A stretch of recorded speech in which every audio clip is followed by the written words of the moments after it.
Nous allons aborder un thème majeur du programme de mathématiques de troisième, à savoir la notion de fonction.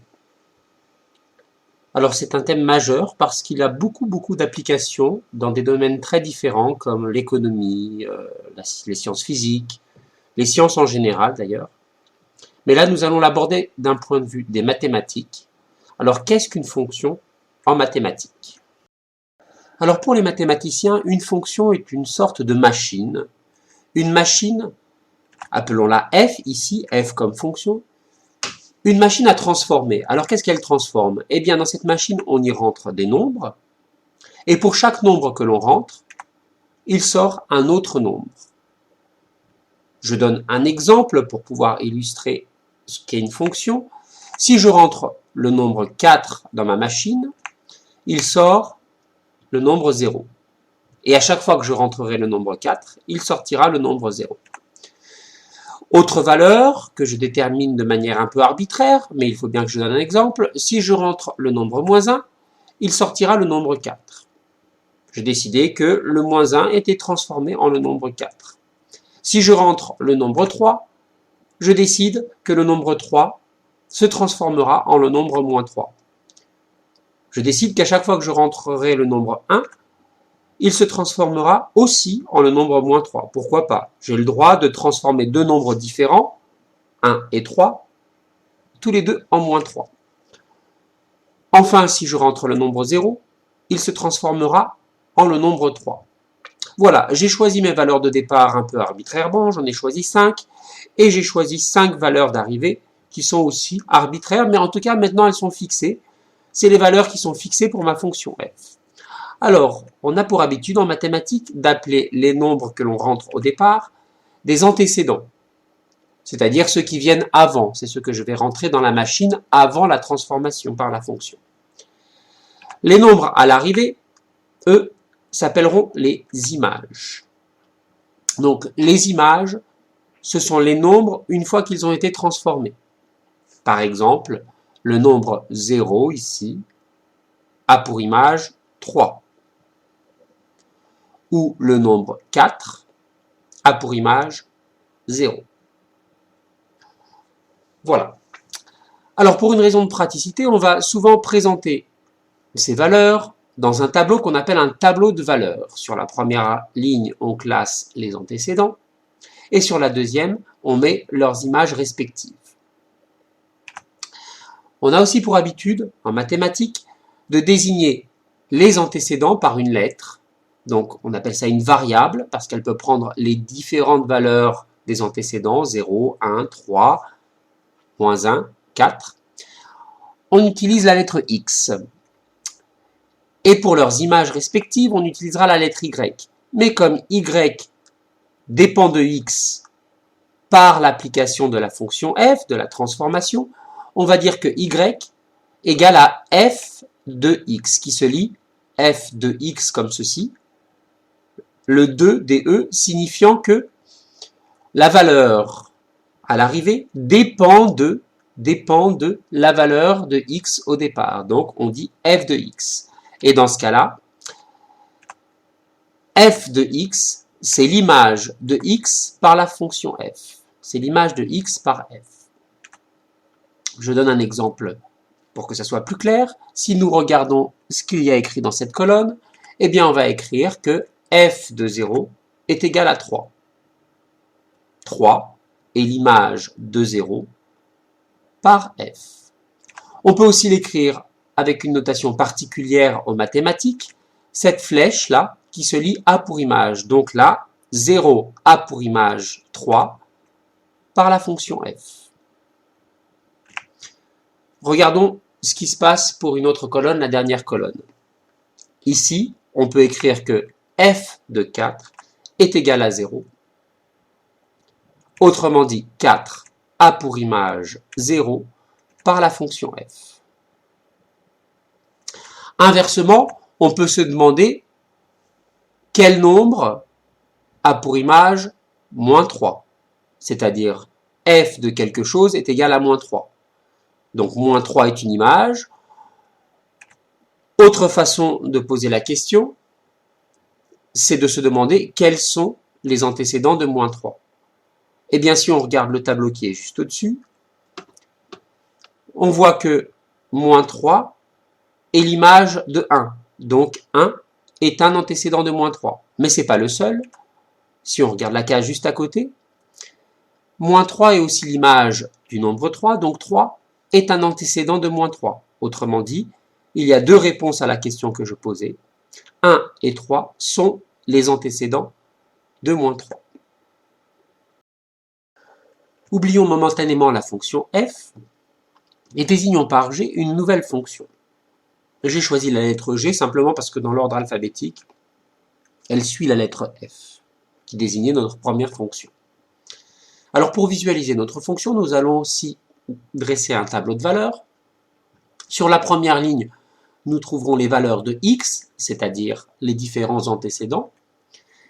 Et sur la deuxième ligne, g de x désignera les images de ces antécédents, de la même manière que dans le précédent tableau, f de x désignait les images de x par la fonction f. Sauf que là, la valeur de g de x ne sera pas déterminée de manière arbitraire comme je l'avais fait avec la fonction f. Il y aura un procédé de calcul. Le procédé de calcul étant le suivant: si je rentre le nombre x, à la sortie, j'obtiendrai son image en faisant le calcul x plus 1. Je donne quelques exemples. Si je rentrerai le nombre 0, à la sortie, j'obtiendrai le nombre 0 plus 1, c'est-à-dire 1. L'image de 0, c'est 1. Si je rentrais le nombre 1, à la sortie, j'obtiendrai le nombre 1 plus 1, c'est-à-dire 2. 2 est l'image de 1 par la fonction g. Si je rentrais le nombre 3, eh bien pour obtenir l'image de 3, je fais le calcul 3 plus 1, ce qui fait 4. Donc l'image de 3, c'est 4. On peut aussi dire que g de 3 égale 4. On peut aussi rentrer des nombres négatifs dans notre machine, des nombres à virgule. Si je rentrais le nombre moins 3, je dois faire le calcul moins 3 plus 1, moins 3 plus 1, ce qui fait moins 2. L'image de moins 3, c'est moins 2. Autre valeur négative, si je rentre le nombre moins 4, son image est moins 4 plus 1, c'est-à-dire moins 3. Alors je me suis limité à 5 valeurs pour les antécédents, j'aurais pu continuer à l'infini. Par exemple, l'image de 10, c'est 11. J'aurais pu aussi rentrer des nombres à virgule. L'image de 5,5, c'est 6,5. Je me suis limité à ces 5 valeurs pour les antécédents. Mais le procédé de calcul serait valable pour n'importe quelle valeur de x. Alors, je vais écrire que g est une fonction telle que l'antécédent x a pour image, cette flèche se lit a pour image, x plus 1. Ceci se lit g est tel que, c'est de cette façon qu'on lit les deux points, g est tel que x a pour image, la flèche se lit a pour image, x plus 1. G est la fonction telle que x a pour image x plus 1. Mettons également notre deuxième fonction de côté. Une troisième fonction sera désignée par la lettre h. Cette fois, ma machine, je l'appelle h. Je respecte toujours l'ordre alphabétique, F, G, H, etc. H sera la fonction telle que x a pour image x au carré moins 3. Là encore, j'ai un procédé de calcul. À partir de x, je trouve son image en mettant x au carré, puis en retirant 3. Remplissons un tableau de valeurs. Sur la première ligne, comme toujours, les valeurs de x, les antécédents, et sur la deuxième ligne, les valeurs de h de x, leurs images. Alors, comme antécédent, je vais choisir 0, 1, 2, moins 2, 3, moins 3. Voilà, j'aurais pu continuer, mais je n'ai mis là encore que 6 valeurs. Comment calculer les images de ces différents antécédents, de ces différentes valeurs de x? Alors là, je dis calculer parce que nous avons un procédé de calcul. Comme pour la fonction g, nous avons une manière d'obtenir l'image, c'est-à-dire le nombre à la sortie, pour chaque valeur que l'on met à l'entrée. Si je veux calculer l'image de 0, c'est-à-dire h de 0. Eh bien, je vais prendre ma fonction h de x, et ici, on voit que h de x est obtenu en faisant le calcul x au carré moins 3. Maintenant, pour avoir la valeur de h de x quand x vaut 0, je remplace le x qui est ici par 0, c'est-à-dire h de 0 égale 0 au carré moins 3. 0 au carré moins 3, ça fait 0 moins 3. Et enfin, 0 moins 3, cela fait moins 3. Donc, l'image de 0 par la fonction h, c'est moins 3. Calculons maintenant l'image de 1 par la fonction h. Alors, nous avons donc h de x égale x au carré moins 3, c'est le procédé de calcul. Je remplace cette valeur de x par 1, ce qui veut dire que h de 1 égale 1 au carré moins 3. 1 au carré, cela fait 1, donc je dois calculer 1 moins 3, c'est-à-dire h de 1 égale moins 2. L'image de 1, c'est le nombre moins 2. Continuons. L'image de 2 par la fonction h, ça sera h de 2. Autrement dit, dans l'expression de ma fonction, je remplace x par 2. h de 2 égale 2 au carré moins 3. h de 2 est donc égal à 4. 4 moins 3. h de 2, cela fait donc 1. L'image de 2, c'est 1. Continuons. Maintenant, l'image d'un nombre négatif. Alors, h de x est toujours égal à x au carré moins 3, mais cette fois, je remplace x par moins 2. Alors attention, quand j'ai un nombre négatif à élever au carré, je ne peux pas l'écrire comme ça, car le carré s'applique sur la chose qui est immédiatement avant son écriture. Là, elle ne s'appliquerait qu'au 2. Si je veux appliquer le carré à moins 2, il faut que je mette des parenthèses. Donc, h de moins 2 est égal à moins 2 entre parenthèses au carré, moins 3. Moins 2 au carré, je vous rappelle qu'un carré n'est jamais négatif. Moins 2 fois moins 2, ça fait plus 4. Ça fait donc 4 moins 3. h de moins 2 est égal à 1, comme h de 2. C'est la même valeur. On a deux nombres différents qui ont la même image. Ça n'est pas gênant. Cela peut arriver. Je vais calculer maintenant l'image de 3. On peut aussi utiliser la notation fonctionnelle. L'image de 3 par la fonction h. 3 a pour image quelque chose par la fonction h. On peut utiliser la calculatrice pour trouver ce quelque chose. Je vais donc rentrer mon calcul. Ici, x au carré moins 3, mais pour x qui vaut 3, c'est-à-dire que je vais taper 3 au carré moins 3. 3 au carré moins 3, cela fait 6. En effet, 3 au carré, ça fait 9. 9 moins 3, ça fait 6. Donc l'image de 3, c'est 6. Pareil, on peut, en utilisant la calculatrice, essayer de trouver l'image de moins 3 par la fonction h. Au lieu de taper 3 ici, je dois taper moins 3, mais attention, il faut rajouter des parenthèses. Donc, moins 3 au carré, moins 3, en n'oubliant pas les parenthèses. Si on calcule, ça donne aussi 6, puisque le carré de 3 et le carré de moins 3, c'est pareil, ça fait 9. 9 moins 3, cela donne bien 6. Donc, l'image de 3 est 6. Voilà, nous avons donc trois fonctions, f, g et h. Et les deux dernières, g et h, ont été obtenues par un processus calculatoire, à savoir x a pour image x plus 1 pour la fonction g, et pour la fonction h, elle est telle que x a pour image x au carré moins 3. Mais en dehors du fait qu'on a deux processus de calcul différents pour g et h, et pas de processus de calcul pour la fonction f, on ne voit pas très bien ce qui caractérise les trois fonctions f, g et h ou ce qui les distingue. Peut-être pour mieux se représenter les caractéristiques ou les différences de ces trois fonctions, peut-être pourrait-on tracer des graphiques. En effet, quand on a des données qui sont réparties en deux lignes, dans des tableaux, on peut considérer que la première est l'abscisse des points et la deuxième l'ordonnée des points. Donc chaque colonne va correspondre à un point. On se représente donc ces données dans un repère. L'axe horizontal désignera les abscisses, c'est-à-dire les différentes valeurs prises par nos antécédents, et ce n'est pas un hasard si on avait aussi choisi la lettre X. pour les antécédents, car ça désigne habituellement les abscisses dans un repère.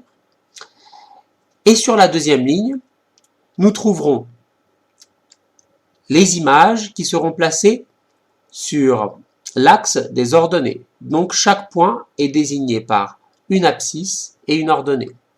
Par exemple, si je veux placer le point de coordonnées 0, 1, je repère déjà la valeur 0 sur l'axe des abscisses, puis je monte de 1. Voilà le point de coordonnées 0, 1. Pour avoir le point de coordonnées 1, 2, je repère 1 sur l'axe des abscisses, puis je monte de 2, le point qui clignote en bleu et le point de coordonnées 1, 2. Continuons. Pour avoir le point de coordonnées 3, 4, je repère 3 sur l'axe des abscisses et je monte de 4. Donc ce point qui clignote en bleu est le point de coordonnées 3, 4. Nous voyons ici son ordonnée 4. Pareil pour le point suivant. Je repère l'abscisse égale à moins 3. Puis je descends cette fois de 2 puisque l'ordonnée est moins 2. C'est ce point-là. Enfin, pour le point de coordonnées moins 4, je repère l'abscisse moins 4 et je descends de 3 puisque son ordonnée est moins 3. Nous voyons que tous ces points ici sont alignés. Alors par extrapolation, on peut imaginer que pour d'autres valeurs, le principe d'alignement serait le même. Donc voilà une représentation de la fonction g. On écrira que y égale g de x. Tous les points de cette ligne sont caractérisés par le fait que il y a une relation entre leur abscisse et leur ordonnée, à savoir que pour obtenir leur ordonnée, on a ajouté 1 à leur abscisse. X a pour image x plus 1. Représentons-nous maintenant les différents points pour la fonction h. Cela va nous donner aussi un graphique. Le point de coordonnées 0, moins 3 sera obtenu en repérant d'abord 0 sur l'axe des abscisses, puis en allant à moins 3 sur l'axe des ordonnées. Le point suivant, 1, moins 2, on repère 1 sur l'axe des abscisses et on descend de 2. Le point de coordonnées 2, 1, on repère 2 sur l'axe des abscisses et on monte de 1. Le point de coordonnées moins 2, 1. Moins 2, c'est ici, et on monte de 1. Le point de coordonnées 3, 6. 3 en abscisse, c'est ici, et on monte de 6.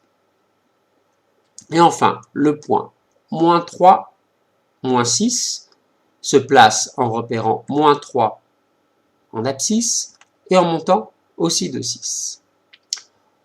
On voit ici qu'on a des points qui apparaissent non plus alignés, mais selon une courbe que l'on trace de manière la plus précise possible en arrondissant les contours. Et bien ça représente notre fonction h, ces caractéristiques de notre fonction h. On peut donc écrire y égale h de x. Y égale h de x, c'est la relation qui relie l'abscisse et l'ordonnée des points de la courbe violette. Pour la fonction f, dont je rappelle qu'elle n'a pas été obtenue par un processus de calcul, contrairement aux fonctions g et h, pour la fonction f, on peut quand même essayer de voir à quoi ressemblerait sa représentation graphique en plaçant les points de chaque colonne de ce tableau. Le point de coordonnées 0, 3, on le trouve donc en allant chercher 0 sur l'axe des abscisses et en montant de 3 cases au-dessus de l'axe des abscisses. Le point de coordonnées 1, moins 3, on va le chercher à 1 sur l'axe des abscisses, puis en descendant de 3 carreaux au-dessous de l'axe des abscisses. Le point de coordonnées 3, moins 3 se trouve en partant de l'abscisse 3 et en descendant également de 3 carreaux au-dessous de l'axe des abscisses. Le point de coordonnées moins 1, 4, moins 1, c'est ici, puis on montre de 4 cases. Et enfin, le point de coordonnées 4, 0, l'abscisse de 4, c'est là, et on ne monte ni on ne descend, donc c'est le point qui est sur l'axe des abscisses. On a donc 5 points que l'on va relier en arrondissant la courbe. Voilà une courbe représentative de la fonction f. Alors on va écrire que y égale f de x, c'est la relation qui relie l'abscisse et l'ordonnée de chaque point de cette courbe.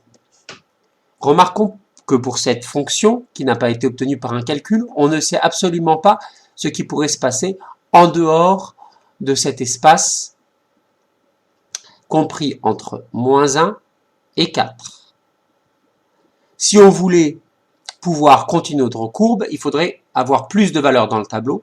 Par exemple, je vais donner 2 autres valeurs pour essayer de prolonger la courbe du côté gauche, en donnant comme valeur à x -3 et -4. Par la fonction f, imaginons que l'image de -3 serait 1 et que l'image de -4 soit -2. Je peux donc placer 2 nouveaux points sur ma courbe, le point de coordonnées -3, 1, -3 c'est ici, je monte de une case au-dessus de l'axe des abscisses, et le point de coordonnées -4, -2, -4 pour l'axe des abscisses c'est ici, et on descend de 2 cases, c'est donc ce point-là. Ainsi, en ayant rajouté 2 points dans mon tableau, je peux prolonger la courbe du côté gauche et obtenir cette partie nouvelle de la courbe que je n'aurais pas eu si je n'avais pas eu les 2 dernières colonnes de mon tableau. À présent, on va faire une sorte de petit résumé de ce que nous avons vu sur les fonctions, et pour cela, on va plutôt se concentrer sur les fonctions f et h.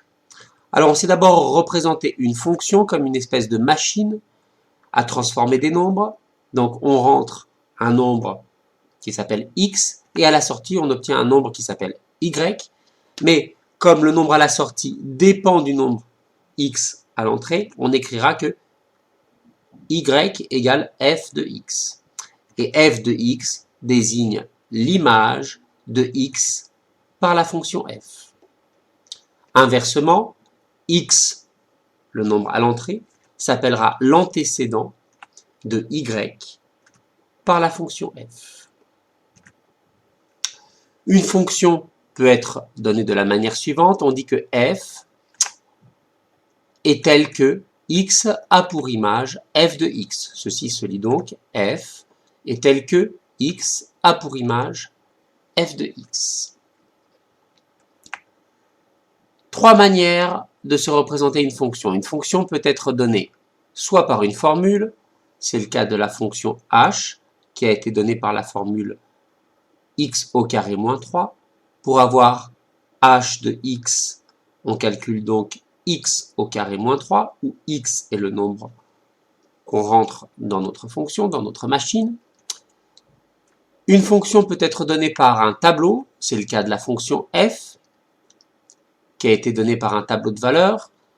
Alors, dans un tableau de valeurs, sur la première ligne, nous avons les antécédents, qu'on appelle x, puis les images sur la deuxième ligne.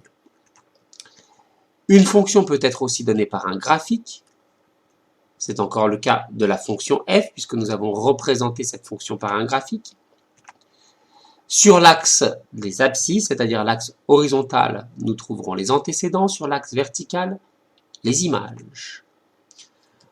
Le processus d'étude d'une fonction est en général le suivant. On donne une formule. Avec cette formule, on peut remplir un tableau. Et à partir de ce tableau, on construit un graphique. C'est ce que nous avons fait pour la fonction h. La fonction h était donnée par la formule x au carré moins 3. Ceci a permis de compléter le tableau de valeurs, sachant que h de x égale x au carré moins 3. On prend différentes valeurs pour les antécédents, pour x, puis on calcule leurs images par la fonction h. À partir de ce tableau de valeurs, on a pu représenter le graphique de la fonction. Voilà le cheminement naturel pour étudier une fonction. Je vous conseille de lire le cours associé à cette leçon, le cours sur les fonctions que vous trouverez en téléchargement. Vous trouverez également d'autres vidéos concernant les fonctions que je vous recommande de visionner plus tard. C'est terminé.